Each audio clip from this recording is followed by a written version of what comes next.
Buenos días a todos. Les damos la bienvenida a una emisión más de La Llave Maestra, donde nuestros especialistas hablarán sobre el entorno de los mercados. Los invitamos a permanecer con sus micrófonos y cámaras desactivadas para tener una mejor comunicación con nuestros panelistas. Asimismo, les recomendamos que pueden enviar sus preguntas y comentarios a nuestros expertos por medio del chat. Comenzamos. ¿Qué tal? Buenos días. Sean todos bienvenidos a una emisión más de La Llave Maestra, donde estamos haciendo un análisis el día de hoy del entorno de los mercados y para lo cual tenemos invitado a tres especialistas en materia económica, a los cuales saludo, que es la maestra Elena Carrera, el maestro Levi Alvarado y el maestro Abel Cornejo, que nos acompañan el día de hoy para compartir con nosotros su experiencia, su visión, su perspectiva de lo que vamos a estar viviendo en los próximos meses, en los próximos días, y que bueno, ya lo estamos sintiendo desde el día de hoy esta situación. Y empiezo contigo, Elena. Si nos puedes ayudar a entender qué está sucediendo con el tipo de cambio en nuestro país, con la relación de peso-dólar. ¿Qué tal? Buenos días, mucho gusto. Bueno, desde mi perspectiva, el tipo de cambio se ha visto impactado por la caída en la demanda agregada, ¿sí? Desde el punto de vista de los inversionistas en México, se ve impactado por las políticas que se esperaban desde la parte del gobierno hacia un fomento a la producción en el país y las perspectivas del Banco de México en términos de tasa de interés. Entonces, si tenemos por el lado de la tasa de interés que ha disminuido, pero no se puede disminuir en términos tan amplios porque esto haría una disminución en la entrada de capitales del exterior, pues tenemos un problema de un incremento aproximado del 25% del tipo de cambio desde principios de marzo a la fecha. Okay. Y esto va a ir variando a lo largo del tiempo de acuerdo a cómo se vaya observando la crisis.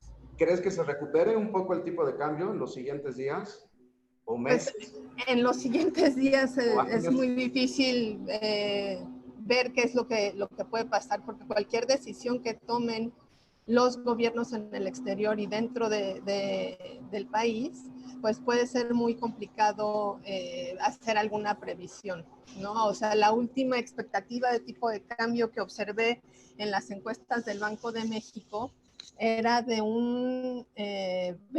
de 21 pesos por dólar, pero esa encuesta fue de finales de febrero. Entonces, falta ver en las siguientes encuestas que se hagan de especialistas cuál es la previsión de cambios en el tipo de cambio. Correcto. ¿Qué nos puedes ayudar a opinarnos sobre el tema de lo que se da a conocer como el tipo de venta del petróleo, Araceli? Elena, perdón. De la venta del petróleo, lo que observamos fue una caída en la demanda por la pandemia, ¿no? Una caída en la demanda y que hemos visto en publicaciones recientes que hay un exceso de oferta por el lado de los productores de petróleo, ¿no? Debido a eso hubo un acuerdo con la OPEP+, ¿sí? Que no fue suficiente dada la caída de demanda en el mercado internacional. Entonces, no podemos esperar que el precio del petróleo vaya a subir lo suficiente como para compensar la caída en la oferta. Digo, el incremento en la oferta. Ok. Abel, ¿cómo ves la perspectiva en general para el sector financiero en Latinoamérica y en especial, desde luego, para México? Hola, ¿cómo están a todos? Buenos días. Yo quisiera aportar algo más sobre el tipo de cambio y me voy a tu pregunta. Mira, de muy corto plazo, lo que estamos viendo con menos hoy es que sí se están recuperando muchas de las bolsas, fundamentalmente los Estados Unidos. Creo que en Latinoamérica nos vamos a tardar un poquito más. Creo que hoy los inversionistas van a ser más precavidos. Creo que hoy los inversionistas sí nos van a estar viendo con lupa a cada uno de los países, y la recuperación que vamos a tener sí va a tener que ver, como decía Elena, del impacto que tenga por un lado las decisiones de política monetaria, que creo que en este caso Banxico lo ha hecho bien, creo que ha salido a tiempo, creo que nos ha dado 10 puntos interesantes para darle liquidez al mercado. Me parece que donde nos quedamos un poquito cortos es en los apoyos de la parte fiscal.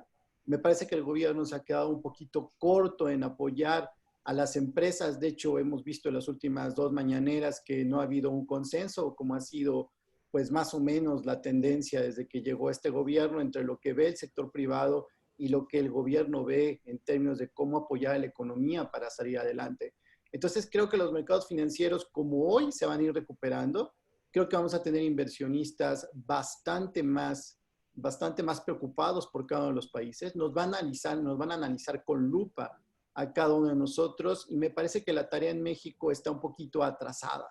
Me parece que vamos a tener un crecimiento un poquito más lejano que lo que va a tener Brasil o que lo van a tener otros países, por ejemplo, en Latinoamérica. El ejemplo es Perú. Perú está apoyando a las empresas hasta con un 10% del PIB. Hoy nos dimos cuenta que el Banco de Desarrollo de los BRICS también le va a poner lana a Brasil para poder salir adelante. Yo creo que Argentina y México vamos a ser los que nos va a costar un poquito más de trabajo ir creciendo en la misma medida como se vayan recuperando las bolsas de Latinoamérica. Por otro lado, hoy el tipo de cambio ya está por abajo de los 24 pesos. Sí. Me parece que además tiene un excelente soporte en los 25.20. Yo no lo veo que siga subiendo, cuando menos de corto plazo. Me parece fundamentalmente que el tipo de cambio puede ir a buscar, ¿no?, la parte de su resistencia de 23.20 en los siguientes días. Pero va a depender exactamente de eso, de cómo hoy las noticias que se ven en el mundo vayan impulsando la reactivación de la economía y cómo nosotros nos vayamos beneficiando de eso. Por ejemplo, en las remesas, cómo las remesas se van a ir recuperando en la medida que la economía americana vaya arrancando otra vez. Me parece que es por ahí. Inversionistas mucho más preocupados por cada uno de los países, e inversionistas que van a estar viendo todos los días cómo la política monetaria y la fiscal están operando juntas. Correcto. Nos decías ahorita, bueno, como se dice comúnmente en los mercados, ¿no? Esta semana comenzó en verde, ¿no? Con los mercados de Asia, a la alza, Europa y Estados Unidos, ¿no? En el tema de lo que ahorita te comentaba, Santander, por ejemplo, Banco Santander, hace 2 semanas y la semana pasada emitió bonos muy importantes, tanto en Estados Unidos de deuda, como en México, y se vendieron prácticamente a las 2 horas, ¿no? ¿Qué opinión te merece? ¿Vemos un desahogo, una necesidad que estén buscando para dar liquidez a las empresas? A mí me parece que hoy los inversionistas en el mundo ya están valorando todos los esfuerzos que se han hecho. Me parece que la baja de las tasas de interés sí va a apoyar a los mercados. Me parece que ya hemos pasado muchas cosas en México sobre la baja de la calificación crediticia de Pemex. Me parece también que los inversionistas piensan que las tasas de interés van a seguir bajando. A mí me parece que el 14 de mayo en la reunión de Banxico vamos a ver otra bajadita en las tasas de interés. Entiendo, Elena, lo que dice, que las tasas de interés no pueden bajar por siempre. Sin embargo, creo que el 14 de mayo vamos a ver una baja en las tasas de interés. Me parece que hoy los inversionistas ya están viendo que pueden tomar bonos con tasas de interés más altas de las que se van a venir en los siguientes años. Me parece que se vienen los años de tasas de interés un poquito más bajas. Y hay gente que está comenzando a aprovechar estos bonos que todavía podrían tener tasas de interés más altas, como el caso de Santander que vimos, ciertamente. Sí, de hecho, Santander, Estados Unidos, si mal no recuerdo, o si alguien recuerda adelante, creo que salió como en el 2.80, algo así, y para México salió en el 5.50, 5.20, algo así la tasa de interés. Entonces, pues sí, yo creo que, y si nos acordamos un poquito de Pemex, el año pasado emitió 2.500 millones de dólares en deuda y lo colocó creo que al 7.5 a 30 años, ¿no? Entonces, yo creo que el caso de Pemex, ¿Perdón? Yo creo que el caso de Pemex es un caso muy especial. Tenemos que esperar un poquito. La baja de la calificación crediticia de Pemex va a hacer que en las próximas semanas muchos fondos de inversión tengan que salir a vender esos bonos. Debemos estar muy atentos a las nuevas colocaciones de Pemex y a las tasas de interés que lo van a poder hacer. Y no es que los fondos de inversión vean con un altísimo riesgo a Pemex. Ellos tienen que cumplir sus criterios para poder invertir. Y al perder el grado de inversión, irnos a bonos especulativos, ellos van a tener que salir a vender esos bonos en el mercado. Hay que estar muy atentos de la nueva tasa de interés a la que se va a fondear Pemex. También están muy atentos al nivel de las transferencias que va a hacer el gobierno federal para que este financiamiento que busque Pemex en los mercados sea más pequeño. Hay que estar como muy atentos a esa parte, en el caso muy particular de Pemex. Ok, muchas gracias. Regresamos contigo en un momento, Abel. Levi, tu opinión sobre los dos temas que tratamos, tipo de cambio, tasas de intereses y los mercados latinos y México. Cuando estudiaba economía, había un chiste que me encantaba hacia los economistas, que decían que la chamba del economista, la mitad del tiempo era decir lo que va a pasar y la otra mitad explicando por qué no pasó.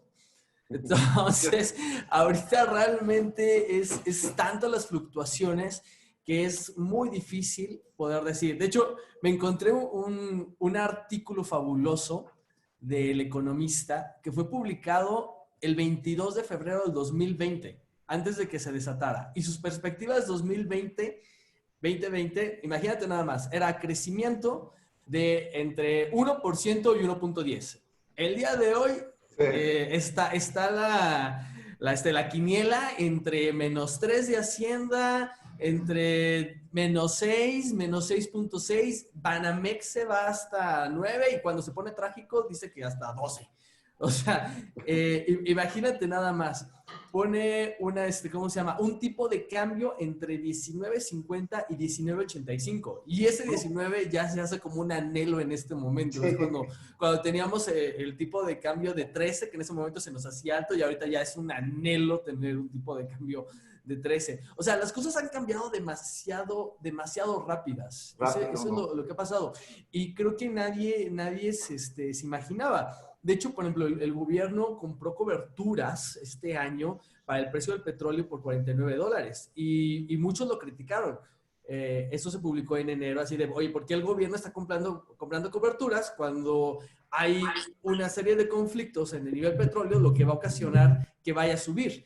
Y resulta todo lo contrario. Ahora, esas coberturas que en ese momento parecía mala idea y ahorita ya es buena idea, ya resultan insuficientes. Entonces, las cosas han estado cambiando muchas. Y aquí es donde está entrando toda la parte de especulación. Ahorita lo que creo que los mercados, tanto los individuos como las empresas, necesitan algo de certeza. Leía una de las preguntas y, bueno, ¿qué hacer cuando se tiene deuda extranjera? Yo creo que ahorita lo que sí las empresas deberían buscar es tener futuros en dólares. Si tú tienes pasivos en dólares, adquiere unos futuros en dólares. Y como no sabemos ni lejanamente cómo venga la cosa, sabes que por lo menos amarra un tipo de cambio. Entonces, amarra un tipo de cambio de a 6 meses a 1 año y que te va a ayudar a ti como empresa a hacer una perspectiva clara de hacia dónde puedes jalar. Digo, si en un buen escenario resulta que no necesitas esa cobertura, pues adelante, ¿no? Pero te vas a ir cubriendo. Aquí lo que necesitamos es ir cubriendo un poquito las cosas. En tiempos tan volátiles como los que estamos teniendo en este momento, lo que tenemos que hacer es regresar a los principios. Vámonos a lo que está seguro. Digo, si tu chamba es andar especulando y andar viendo cómo están esos brincos, pues adelante, síguete. Pero si tu chamba es buscar dónde tener un poquito de seguridad, vete a lo seguro. En este momento, ok, tienes compromisos en deuda, en foreign currency, en divisas extranjeras. Bueno, busca derivados en esas divisas, futuros, amarra ese precio. Tienes inversiones, entonces deja de jugarle un poquito a la especulación, vete a bonos gubernamentales, flat. Y eso es lo que estamos trata de buscar, tener esa parte.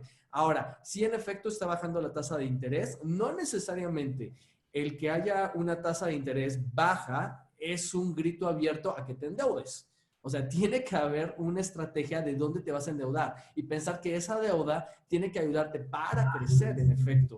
¿Sí? Entonces, no jugarle un poquito a la especulación. Entonces, yo me iría por esos lados y honestamente es tanto movimiento que creo que es muy difícil ver hacia dónde va. Estaba viendo hace 4 semanas, justo hace 4 semanas, un análisis de Bloomberg y su perspectiva para el segundo semestre de este año era una baja de hasta el 15%. Y hasta ahí se detenía el análisis. Y lo que decían es que el segundo semestre del 2020 es tan incierto, o sea, eso fue hace 4 semanas, que no se puede decir hacia dónde se va a ir. Y yo creo que lo único que sabemos es que es demasiado incierto, porque Europa, si bien está en este momento medio saliendo de la pandemia, Estados Unidos no se ve un momento claro donde vaya a salir la pandemia. En México están todavía alargando más el punto de cuándo es el pico. Entonces, no se puede hacer ninguna perspectiva, ninguna visión, ninguna estrategia, y yo creo que nadie puede decir cómo vienen las cosas. Lo que sí sabemos es que no sabemos dónde viene. Entonces, en un panorama de tanta incertidumbre, pues hay que irte a los básicos. ¿Sabes qué? Asegúrate. Fija un tipo de cambio futuro por medio de derivados, ¡pum! Tienes unas inversiones, ponlas en algo donde asegures un rendimiento que sería bonos gubernamentales. Yo miré por ahí. Interrumpo tantito, Levi. El oro funciona como inversión en este momento. Pues el oro siempre ha sido ¿cómo se llama? El commodity de refugio. Siempre ha sido, que últimamente también ha bajado. De hecho, también hasta se decía que las criptomonedas iban a ser refugio y resultó que las cripto no resultaron como refugio. Entonces, vamos a ver, o sea, lo que ahorita sí sabemos que puede ser refugio son bonos gubernamentales. Todos los gobiernos, por muy de la coladera que estén, van a salir a defender esa parte, porque en el momento que un gobierno no pueda cumplir con sus obligaciones, pues ya se pierde todo lo demás. Entonces es como algo muy seguro en este momento. Digo, tanto Estados Unidos como los europeos, aún México, un bono gubernamental, por ejemplo, un certificado de la tesorería, es algo completamente seguro. Ok. Me sigo contigo y tomamos una pregunta que en general ya nos aconsejaste qué hacer, en qué invertir.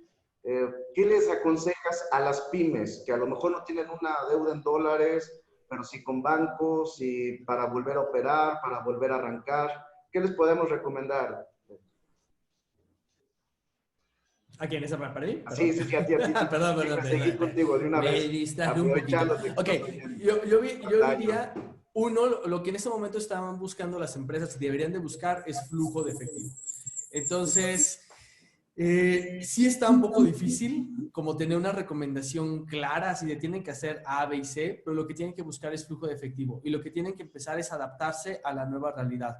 La gran lucha que están teniendo las pymes, y es lo que estoy viendo con muchas empresas, es no querer cambiar lo que ya traían. Entonces, ni modo, es, como diría la gran frase, tragarse el sapo y decir, ok, vivimos en una nueva realidad y hay que adaptarse, y si hay que mover el tipo de operación, pues adelante. Los que tienen más problemas son, por ejemplo, cafeterías, restaurantes, donde su operación es de 1 a 1. Lo que ahorita tienen que buscar es reducir al máximo sus pasivos. Al máximo sus pasivos y sus obligaciones de flujo. Ahorita los ganadores van a ser los que tengan flujo de efectivo. Esos van a ser los ganadores. Que en este momento también hay empresas ganadoras. O sea, el simple hecho de que lo estemos haciendo en un Zoom ya hace una empresa ganadora. Todas las empresas que tengan que ver con tecnología ya se hacen ganadoras. Y todas las demás se tienen que empezar a adaptar, tienen que empezar a cambiar como sus procedimientos. O sea, empresas que estaban reacias a no utilizar cuestiones digitales, banca digital y solamente efectivo, que si bien lo hacen por cuestiones fiscales, evidentemente, pues tienen que tragarse ese sapo y decir, pues bueno, vamos por esos negocios. Entonces, sí por otros nuevos negocios. Pymes, la gran ventaja que tiene Pymes es poderse adaptar. A diferencia de una macroempresota que tiene procedimientos muy establecidos y que no pueden modificarlos de la noche a la mañana, una pyme sí. Entonces, yo lo que le recomendaría a las pymes, empieza a modificar lo que traes.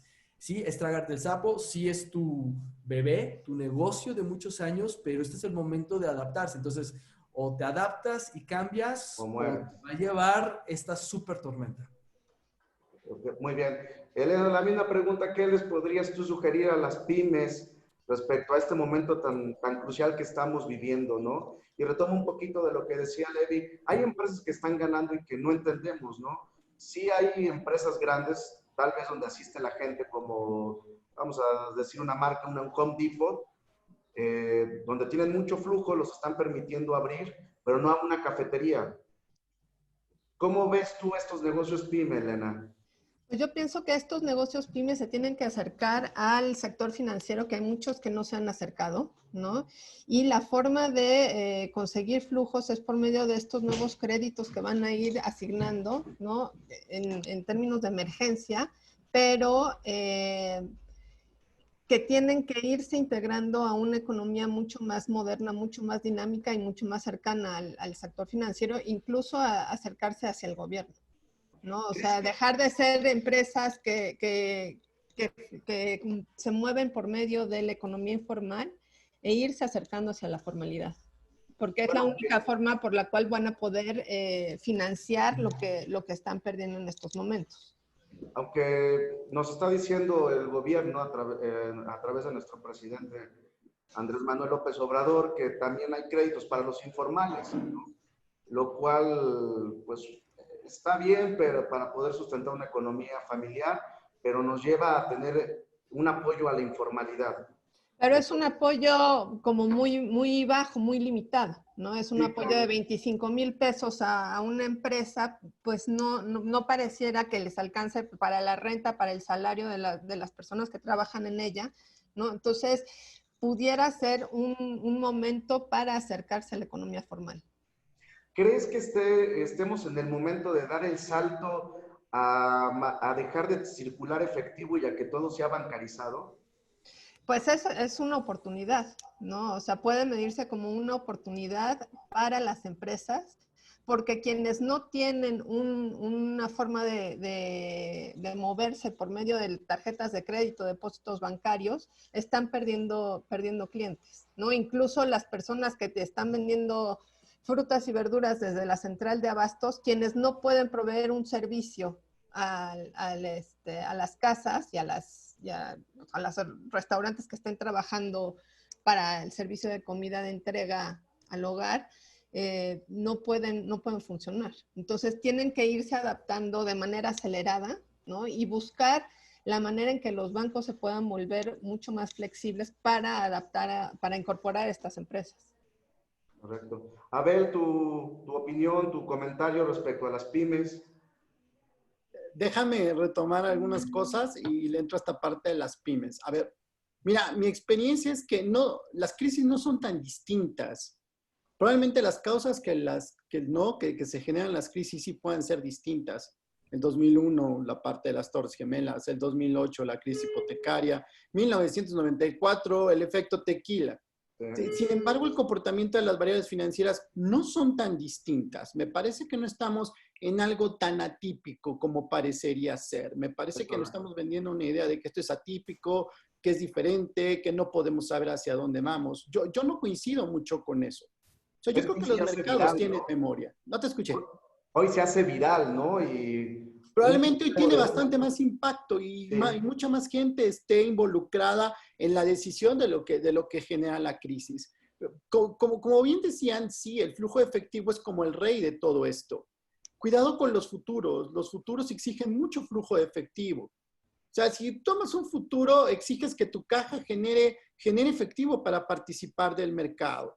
Cuidado con este tipo de planteamientos para cualquier tipo de empresa, chiquitas o medianas. Si hoy vamos a tener que ir por el flujo, me parece que hay derivados que hoy no van con esta parte. Me parece que ya es demasiado tarde cubrirse. Creo que nos tenemos que haber cubierto hace un año, hace 2 años.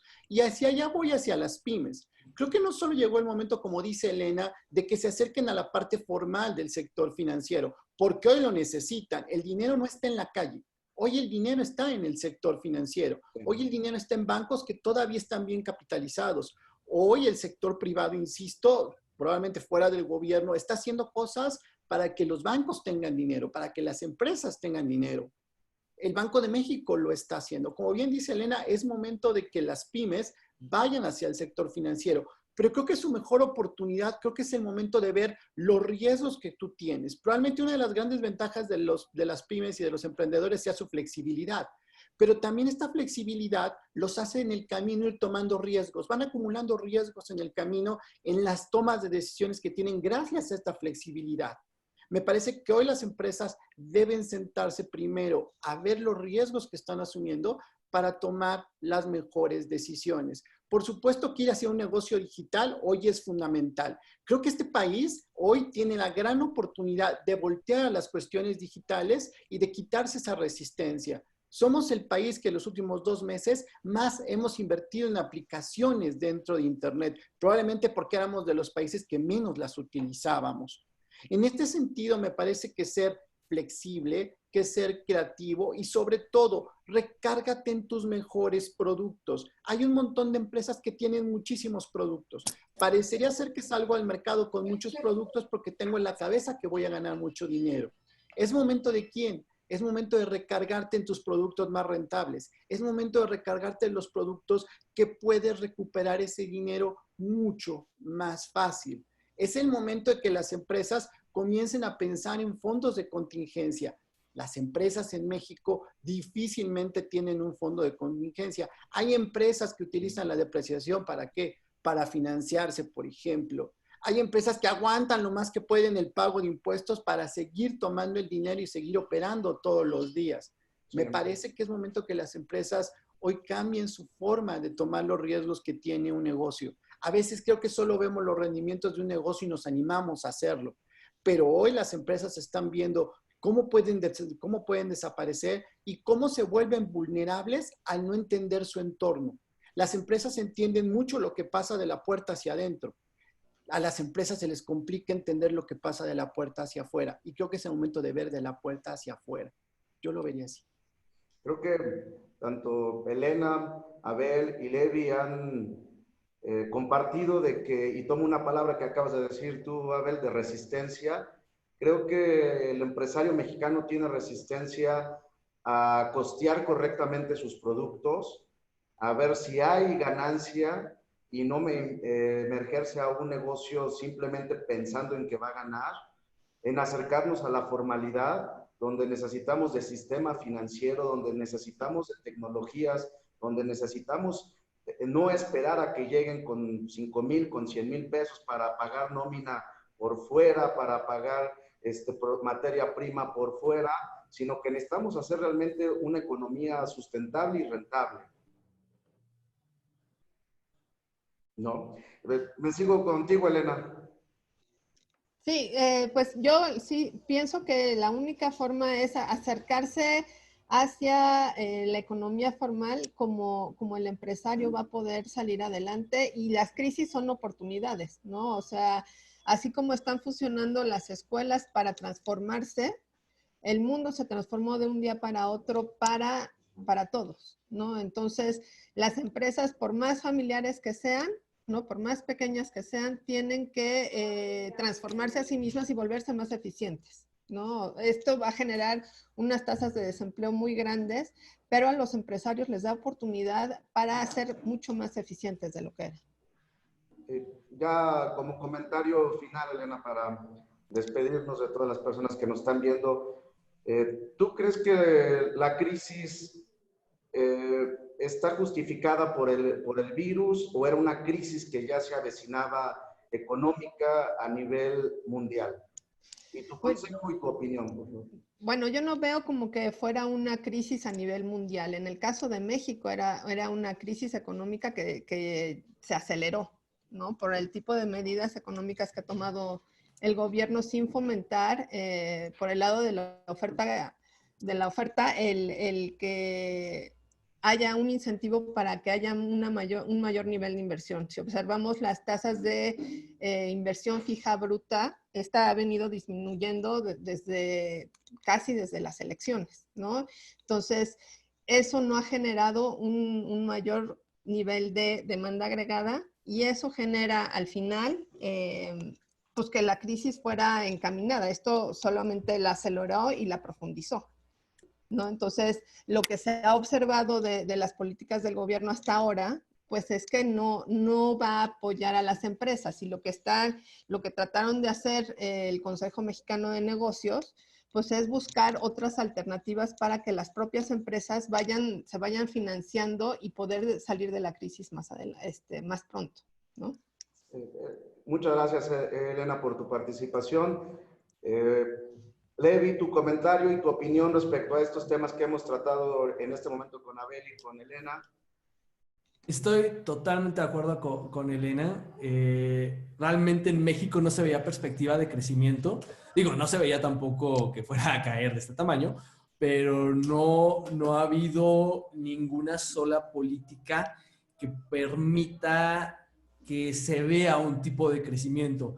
Después de la cancelación del aeropuerto internacional, los inversionistas se pusieron así como, y no me conviene. Y con lo que acaba de suceder de la cervecera, pues sí es así como, ¿qué seguridad le estás dando a las empresas? Porque realmente entonces el gobierno solamente tiene el proyecto del aeropuerto de Santa Lucía, que realmente no hay ahí como la invitación a inversión, entonces ahí se descarta que nos queda entonces Dos Bocas y el Tren Maya. Por el lado de Dos Bocas, mi perspectiva personal es que entramos 30, 40 años tarde. O sea, ya, o sea, todo lo que se haga ahí de refinería, pues es para pelear por las dos gotas de petróleo que nos quedan. Entonces, en lugar de apostarle al petróleo, deberíamos empezarle a apostar a otras cosas, como le está haciendo Emiratos Árabes, le está haciendo Dubái, o sea, están conscientes de que se va a acabar esto, entonces, bueno, vamos a evolucionar. Entonces, Dos Bocas realmente ya, o sea, es como apostarle, como diría, creo que fue Chumel, o sea, como abrir un videocentro, o sea, ya. O sea, ya se fue ese tiempo. Y Tren Maya, pues es muy debatible el impacto que vaya a generar. Entonces, simplemente creo que aceleró algo que ya se veía venir. Entonces, no va a ser algo nuevo lo que vaya a generar. Ahora, la gran oportunidad que tiene el gobierno, que no estoy seguro que vaya a aprovechar, es cómo salir de la crisis. Entonces, todos los países estamos metidos en esto, pero el ganador aquí va a ser los países que sean más rápido en actuar, en qué tipo de fomento le van a la industria, a las pymes, a los empresarios, o sea, cómo se va a hacer. Y desafortunadamente en México, pues no hay nada de eso. Entonces, creo que ese va a ser lo que nos va a sumergir un Que fue poquito muy más. claro, ¿no? El presidente al decir que cada quien tenía que hacer lo que le tocaba hacer. Entonces creo que nos Excepto, va, desde mi punto de vista, muy neoliberal, ¿no? La mano invisible que mueva la economía, ¿no? diría el buen Adam Smith. Yo creo que esto sí es correcto. Vamos a ver un cambio económico en general. Yo opino igual que tú, Leon. Pues sí, y a nivel finanzas personales, pues simplemente tener orden, buscar tener, o sea, hay muchísimos todavía están teniendo ingresos, busquen tener un fondo de emergencia, que es fundamental, tener entre 3 y 6 meses de ese fondo de emergencia y seguir pensando a proyectos a futuro a nivel personal, o sea, no se detiene esto, como las cuestiones de retiro, que eso va a ser un tema que si esta es una crisis fuerte, en 30 años esto va a quedar como jardín de niños. O sea, cuando lleguemos a una generación muy grande de adultos mayores que no tengan ingresos por el lado del trabajo y no tengan ingresos por el lado de retiro y que su Afore solamente les dé 30% de pensión. Entonces, ese es algo que tenemos como adelantarnos y no ser tan reactivos como mexicanos. O sea, sí es momento como de adaptarnos. Justo empezar a cambiar esa mentalidad que tiene el mexicano de solamente ser reactivo a las cosas. Hasta que ya llegue el golpe es donde empieza a actuar. Entonces tenemos que empezar a prevenir todas esas cosas, sí adaptarnos, aceptar más la tecnología. Entonces, porque culturalmente el mexicano le tiene fobia a las instituciones financieras, le tiene fobia a la tecnología, mézclalo, no, pues se hace un caldo de cultivo impactante. Entonces, sí tenemos que empezar a cambiar culturalmente como mexicanos y empezar a ser proactivos, empezar a pensar en el futuro, empezar a pensar en ahorros y quitarnos esa idea de que pues, el gobierno nos va a venir a salvar. Y creo que esta es la única ventaja de este gobierno que lo dijo muy claro. Pues háganle como puedan. Muchas gracias, Levi. Abel. Yo creo que no se nos debe olvidar que venimos de un año de crecimiento cero. Me parece que deberíamos partir de ahí. Venimos de un año de crecimiento cero.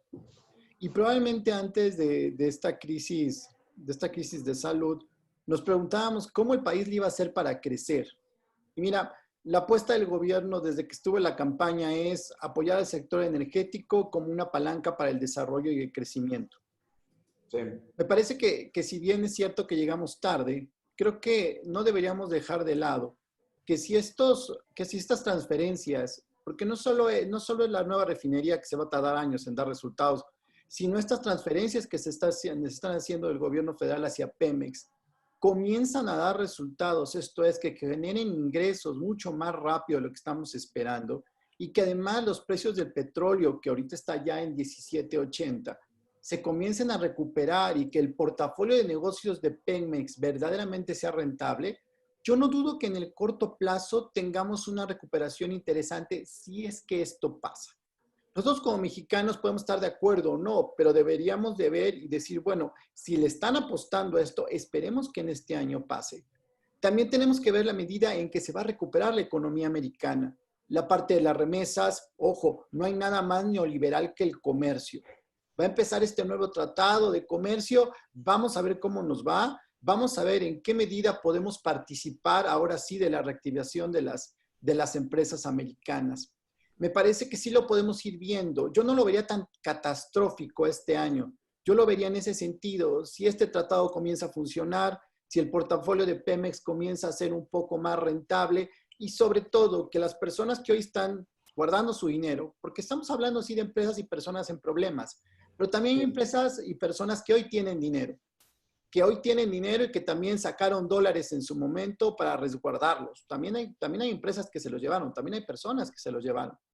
Va a llegar un momento donde se den cuenta que las valuaciones de las empresas hoy en México son suficientemente atractivas para regresar a estas inversiones. Creo que lo que está pasando el día de hoy es eso. La gente se está comenzando a dar cuenta que las valuaciones son tan baratas que es momento de traer los dólares de regreso.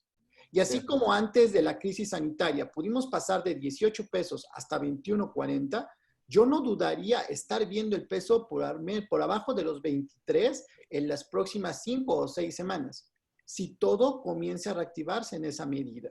Yo lo vería de esta manera. Creo que sí hay cosas buenas que podemos ver y sí hay cosas que podemos aprovechar. Me queda clarísimo que la gente que hoy tiene dinero, pues debería comenzar a ver qué cosas y en dónde lo tiene que poner. Si es en el retiro, como bien dices, hay que invertir de largo plazo. Hay que aumentar ese 30% de la tasa de reemplazo, que la verdad es alarmante en México. Probablemente la crítica a las Afores no sea la seguridad del dinero, como era en el pasado. El dinero desaparecía. Se decía que se utilizaba, por ejemplo, en el IMSS o en el mismo Pemex, y de repente no había ni plataformas ni hospitales nuevos. Sí.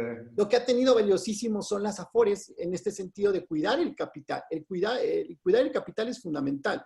Probablemente lo que queda de ver son los rendimientos, pero ahora, ¿dónde ellos van a invertir para generar el 100% de la tasa de reemplazo? También eso es muy difícil, pedirle a una Afore hoy que pueda conseguir el 100% de la tasa de reemplazo. Creo que a la gente le queda una gran factura que es, ¿cómo le hago para mejorar ese 30%, como bien decías? Pero creo que es el momento no de echarse para atrás, creo que es el momento de participar, de poner un negocio, de invertir en los mercados, de traer el dinero de regreso y comenzar a tomar riesgos, pero fundamentalmente bien pensados. Y eso nos va a ayudar a todos, ¿eh? Sí, muchas gracias, Abel. Creo que como resumen yo puedo decir que vemos que es un año importante para que todos cambiemos nuestra forma de hacer negocios, de consolidarnos. Y quiero agradecer a nuestros 3 invitados, a Elena, a Levi y a Abel. Muchas gracias por su participación. Me gustaría retomar con ustedes en un par de semanas algún otro tema, que es el de las Afores, y lo que mucho se ha venido tocando de que estamos regresando a un mundo de economías locales más que globalizadas. Ojalá y nos puedan acompañar en el próximo 3 o 4 programas adelante. Y muy importante su participación para toda la gente que nos está viendo. Muchas gracias y muchas gracias a todos por habernos sintonizado hoy. Muchas gracias. Buenas tardes. Muchas gracias a todos. Hasta luego. Vayan. Muchas gracias a todos por su atención y su participación. No olviden visitar nuestra página web y nuestras redes sociales para permanecer informados sobre nuestras próximas emisiones de La Llave Maestra. Hasta la próxima.